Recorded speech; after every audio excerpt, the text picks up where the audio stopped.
舊約出埃及記第25章，耶和華曉諭摩西說：你告訴以色列人，當為我送禮物來，凡甘心樂意的，你們就可以收下歸我。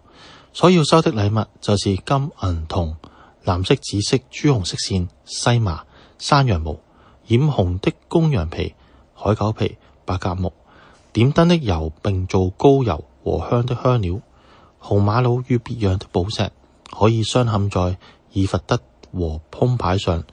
又當為我做聖所，使我可以住在他們中間。製造帳幕和其中的一切器具，都要照我所指示你的樣式。要用白鴿木做一櫃，長2肘半，寬1肘半，高1肘半。要裏外包上精金，四圍鑲上金牙邊。也要鑄4個金環，安在櫃的4腳上，這邊2環，那邊2環。要用白鴿木做2根拱，用金包裹。要把拱穿在櫃旁的環內，以便抬櫃。這拱要常在櫃的環內，不可抽出來。必將我所要賜給你的法版放在櫃裏。要用精金做施恩座，長2肘半，寬1肘半。要用金子錘出2個基路伯來，安在施恩座的兩頭。這頭做一個基路伯，那頭做一個基路伯。2基路伯要接連一塊，在施恩座的兩頭。2基路伯要高張翅膀，遮掩施恩座。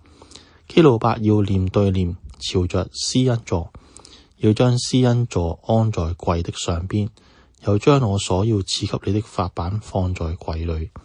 我要在那裏與你相會，又要從法櫃施恩座上2基路伯中間，和你說我所要吩咐你傳給以色列人的一切事。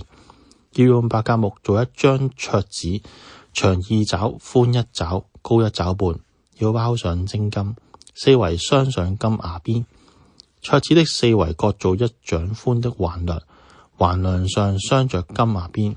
要做4個金環，安在桌子的4角上，就是桌子4角上的4角。安環子的地方要挨近橫梁，可以穿拱抬桌子。要用白鴿木做2根拱，用金包裹，以便抬桌子。要做桌子上的盤子、條巾，並奠酒的爵和鉢瓶，這都要用精金製作。又要在桌子上，在我面前常擺陳設餅。